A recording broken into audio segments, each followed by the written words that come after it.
اس سے زیادہ یہ خیال کرنا ہے کہ میری اور آپ کی اولادیں اللہ سے دور نہ ہونے پائیں، اپنے نبی سے دور نہ ہونے پائیں۔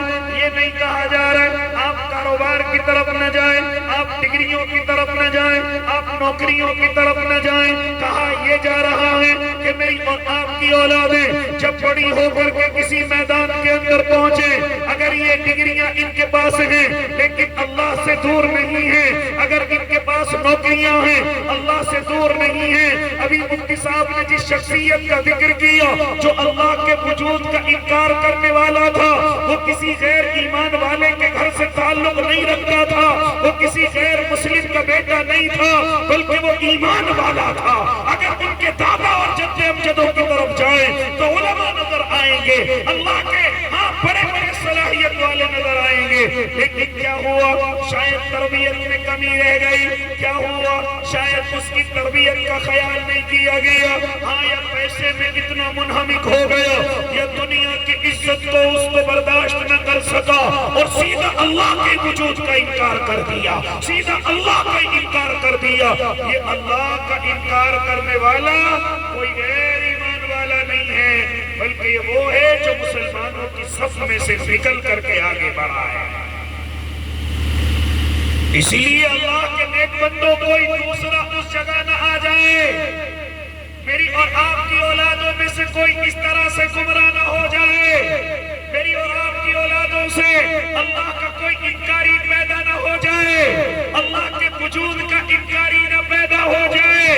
اس لیے مجھے اور آپ کو ان اولادوں کا خیال کرنا ہے، اور اس خیال کے لیے سب سے پہلے میں اپنی مائیں بہنوں سے درخواست کرنے لگا، اے اللہ کی نیک بندیوں، سب سے پہلے تمہاری ذمہ داری شروع ہوتی ہے، تمہاری تربیت شروع ہوتی ہے، ارے تمہاری گود جو ہوتی ہے، تمہاری جو آغوش ہوتی ہے، وہ اولاد کا سب سے پہلا مدرسہ ہوتی ہے۔ ہاں مدرسے بعد میں ہیں، اسکول اور کالج بعد میں ہیں، اس سے پہلے میرے اللہ نے ماں کی گود کو مدرسہ بنایا ہے، ماں کی گود کو آغوش بنایا ہے۔ اگر یہ مائیں اور بہنیں چاہیں تو اپنی اولادوں کی تربیت کر سکتی ہیں، اپنی اولادوں کا خیال کر سکتی ہیں، اپنی اولادوں کو اگر چاہیں تو گناہوں کی طرف ڈال سکتی ہیں، گمراہی کی طرف ڈال سکتی ہیں، اور اگر یہی چاہیں میری مائیں بہنیں تو اپنی اولادوں کو اللہ کا ولی بھی بنا سکتی ہیں، اللہ کا دوست بھی بنا سکتی ہیں، کیونکہ جتنے اولیاء اس زمین پر گزرے ہیں ان سب کو ولایت تک لے کر کے جانے والی کوئی اور نہیں، ان کی مائیں ہیں، ان کی ماں نے ان کی تربیت کی ہے۔ ذرا سنو اپنے علماء سے، ذرا سنو اپنے بزرگوں سے۔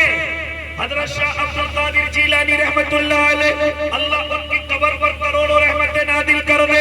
کون ہے حضرت شاہ عبد القادر جیلانی رحمت اللہ علیہ؟ ذرا معلوم کرو، جن کو ولیوں کا امام کہا گیا، جن کو ولایت میں پہلی صف میں کھڑا ہونے والا کہا گیا، لیکن آپ ذرا معلوم کریں ان کو ولی بنانے میں کس نے محنت کی ہے؟ تو یقیناً نظر آئے گا کہ جب یہ بچپنے کے اندر ہیں، جب یہ کم سنی کے اندر ہیں اور اپنے مدرسے کی طرف رواں اور دواں ماں کیا سمجھا کر کے بھیج رہی ہے، اے بیٹے عبد القادر، ہاں جھوٹ کا سہارا مت لینا، ہمیشہ سچ بولنے کی کوشش کرنا۔ فرما رہی تھی الصدق ینجی والکذب یہلک، ہاں سچ تجھے نجات دے گا اور جھوٹ تجھے ہلاک اور برباد کر دے گا۔ یہ جملے ماں اپنے بیٹے کو سکھا رہی ہے، یہ جملے ماں اپنے بیٹے سے کہتا ہوا ہاں ان کو رخصت کر رہی ہے۔ پھر کیا ہوا؟ آپ ذرا اپنے علماء سے معلوم کریں۔ حضرت شاہ صاحب پڑھنے کے لیے گئے ہیں، راستے میں ڈاکوؤں نے پکڑ کر کے معلوم کیا ہے، انہوں نے سچ بول دیا ہے۔ یہ سچ بولنے کا اثر اتنا ہوا ہے کہ تمام ڈاکوؤں نے توبہ کی ہے اور پھر انہی کے ہاتھ پر اسلام قبول کر کے دوبارہ سے اپنی زندگی اللہ اور اس کے مطابق شروع کی ہے۔ کون ہے تربیت کرنے والا؟ یہ ماں نے تربیت کی ہے، یہ ماں اپنی اولاد کو سمجھا کر کے بھیج رہی ہے، یہ ماں اپنی اولاد کو مقولے سنا رہی ہے کہ بیٹا سچ تجھے ہمیشہ نجات دے گا، جھوٹ تجھے ہمیشہ بربادی کی طرف لے کر کے جائے گا۔ اور میرے اللہ نے اس کا اثر دکھایا۔ آج حضرت شاہ صاحب ولایت کے درجوں کو پہنچیں گے، یہاں تک کہ ولایت کے امام بنے ہیں۔ حضرت خواجہ بختیار کاکی رحمت اللہ علیہ، ہاں یہ بھی اللہ کے ولی ہیں، لیکن ولایت تک پہنچانے والی کون ہے؟ علماء سے معلوم کرو ان کی ماں ہے۔ ہاں یہ وہی ماں ہے کہ جب ان کا بیٹا مدرسے کو جاتا تھا اور جب واپس آتا تھا تو ماں سبق دیا کرتی تھی، اور میرے بیٹے جب مدرسے سے واپس آ جائے تو ذرا مصلی کو بچھا دینا اور مصلی بچھا کر کے 2 رکعت پڑھنا اور 2 رکعت پڑھ کر کے اللہ سے کھانا مانگنا اور اس الماری کو کھول کر کے کھانا کھا لینا۔ ماں پہلے سے الماری میں کھانا رکھ دیا کرتی تھی۔ اس طرح سے اپنے بچوں کے ذہن بنائے جا رہے ہیں، اللہ کی طاقت پر یقین دلایا جا رہا ہے۔ سب کچھ اللہ سے ہوتا ہے، یہ سکھانے والی کوئی اور نہیں ہے، ماں ہے جو اپنی اولاد کو کہہ رہی ہے بیٹے جب تم مدرسے سے آؤ تو ذرا مصلی بچھانا، 2 رکعت پڑھنا اور اپنے اللہ سے کہنا میرے اللہ مجھے بھوک لگی ہے، کھانا دے دیجئے۔ پھر یہ کہہ کر کے الماری کھولنا، ماں نے پہلے سے وہاں کھانا رکھا ہوا ہے۔ ذرا مجھے بتلاؤ اولادوں کے ذہن کیوں نہ اللہ کی طرف سے مضبوط ہوں گے؟ اولادوں کے ذہن اللہ کی طرف سے کیوں نہ اچھے ہوں گے؟ پھر میرا اللہ بھی یقین کے مطابق اپنے بندوں کو عطا کرتا ہے۔ ایک مرتبہ ان کی ماں کہتی ہے کہ مجھے کھانا رکھنا یاد نہ رہا، میں محلے میں کسی کے پاس بیٹھنے کے لیے چلی گئی، مجھے یاد آیا میرے بچے کے پڑھنے سے آنے کا وقت ہو گیا لیکن میں نے کھانا نہ الماری میں رکھا ہے۔ آج میرے بیٹے کا یقین ٹوٹ جائے گا، آج میرے بیٹے کا یقین کمزور ہو جائے گا۔ چنانچہ ماں دوڑتی ہوئی آئی ہے، دیکھا کہ حضرت بایزید سوئے ہوئے ہیں، آپ نے ان کو جگایا نہیں ہے بلکہ جلدی سے چولہے پر پہنچی ہیں، کھانا تیار کیا ہے اور اپنے بیٹے کو جگانے کے لیے پہنچتی ہیں، کہتے ہیں میرے بیٹے اٹھ جاؤ ذرا سا کھانا کھا لیجئے، تمہاری ماں نے کھانا تیار کیا ہے۔ حضرت بایزید مسکرا کر کے کہہ رہے ہیں اماں تم میرے کھانے کی کیوں فکر کرتی ہو؟